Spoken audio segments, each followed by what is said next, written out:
Buenos días. El método Simplex es una herramienta algorítmica clave en programación lineal y se utiliza para optimizar funciones lineales bajo restricciones. Permite encontrar soluciones óptimas ya sea maximizando o minimizando, sin revisar todos los vértices del espacio posible o factible, que es un poliedro convexo. A continuación te voy a explicar de manera breve un ejemplo. Me llamo Ramón Gutiérrez Elías, soy alumno de la Universidad Abierta y a Distancia de México. Esta actividad es para la materia de investigación de operaciones de la carrera en logística y transporte. El método Simplex es una herramienta poderosa para resolver problemas de programación lineal y su importancia radica en su capacidad para manejar modelos que son más complejos que los que se pueden resolver mediante el método gráfico sin restricciones en el número de variables y con un mayor análisis de sensibilidad. El problema que tenemos es una empresa de juguetes que fabrica scooters, patinas y patines y tiene restricciones: 2 horas en el departamento de corte, 1 hora en el de ensamble y 2 horas en el departamento de pintura para los scooters. Para las patinetas, 1 hora de corte, 2 horas de ensamble, 2 horas de pintura. Y los patines requieren 3 horas de corte, 4 horas de ensamble y 3 horas de pintura.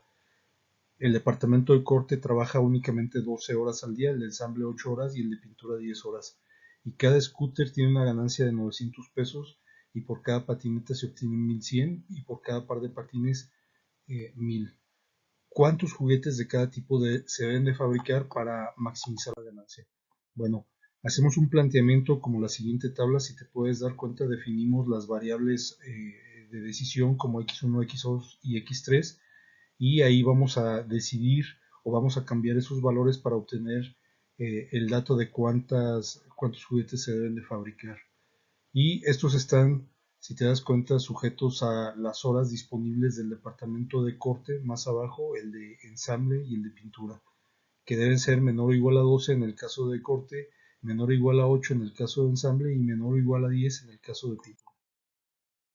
La función objetivo es la suma del precio de los productos por las variables de decisión, en este caso 900 por x1 más 1100 por x2 más 1000 por x3, que es ni más ni menos que el precio de cada producto y la variable que le asignamos a cada uno de los juguetes. Las restricciones son las cantidades de horas en el departamento de corte por las variables de decisión menor o igual a 12, que son las horas disponibles, como ya lo veíamos en la tabla al inicio de esta presentación. Y añadimos unas restricciones, las restricciones de no negatividad. No podemos tener valores para las variables de decisión x1, x2 y x3 menores a 0, ya que no se pueden producir productos menores a 0. Y las restricciones de enteros, tampoco podemos producir medias patinetas o medios scooters, tienen que ser valores enteros. Bueno, en las tablas, como puedes ver, de las variables no básicas se elige la menor como columna pivote y para seleccionar la pila pivote se dividen los coeficientes de la columna solución entre los coeficientes de la columna pivote y se excluyen las divisiones entre números negativos o cero. De los resultados se selecciona el menor y ese será la fila pivote.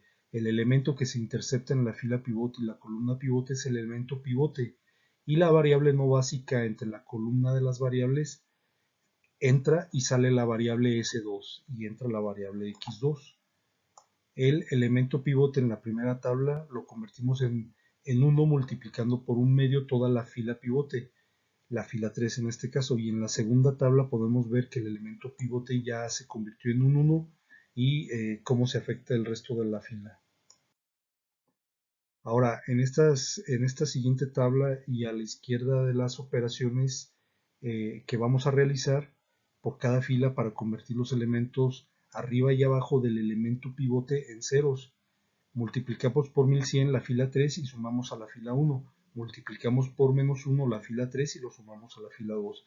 Y la fila 4 la sumamos el producto de menos 2 por la fila 3 y en la nueva tabla, la tabla 3 que puedes ver en esta diapositiva, el resultado de las operaciones. Y nuevamente realizamos otra iteración para calcular nuevamente la columna pivote y en este caso menos 350 sería el valor más bajo y ese sería el menor valor para realizar la división en la columna solución de los coeficientes de dicha columna entre la columna pivote, la x1 y seleccionamos el menor coeficiente, en este caso 2. La intersección es elemento pivote y sale la variable S3 y entra la variable X1.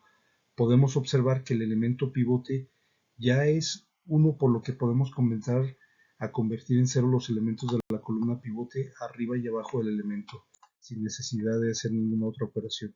En la tabla 4 realizamos los siguientes operaciones. La fila 4 la multiplicamos por 350 y la sumamos a la fila 1. A la fila 2 le sumamos el producto de la fila 4 por menos 1.5 y por último a la fila 3 le sumamos el producto de la fila 4 por menos 0.5 y en la tabla 5 podemos ver el resultado de dichas operaciones ya con la columna pivote y todos sus elementos en 0. En esta tabla 5 realizamos otra iteración, podemos ver que el elemento más pequeño por omisión es el de la variable x3 y en la columna de la derecha que el coeficiente de la fila 3 es 1.2 y es el más pequeño, y la intersección de fila y columna, como se ha mencionado, tenemos el elemento pivote, en este caso 2.5, sale la variable x2 y entra la variable x3. Multiplicamos la fila 3 por 0.4 para convertir en 1 dicho elemento y lo vemos en la tabla 6. Junto a las operaciones a realizar del lado izquierdo, multiplicamos por 850 la fila 3 y la sumamos a la fila 1. También multiplicamos por menos 2.5 la fila 3 y la sumamos a la fila 2. Y por último, en esta iteración multiplicamos por 1 la fila 3 y la sumamos a la fila 4. En la tabla 7 vemos los resultados de las operaciones.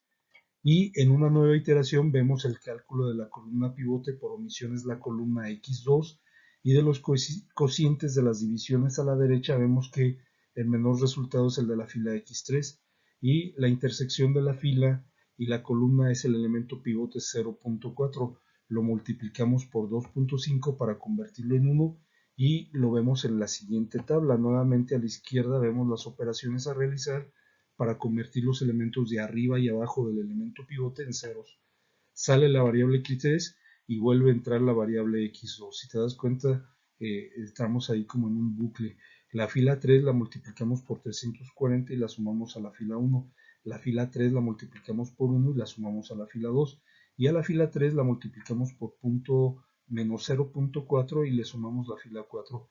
Los resultados lo vemos en la siguiente tabla y ya no realizamos la siguiente iteración, ya que se puede ver que entramos en este bucle que te comentaba y en el que entran y salen las variables x2 y x3, por lo que los resultados están entre esas variables y elegimos la más grande. Su función objetivo tiene el valor máximo de 5100, la variable de decisión x1 toma el valor de 2 y la variable de decisión x2 toma el valor de 3 y x3 se queda en ceros.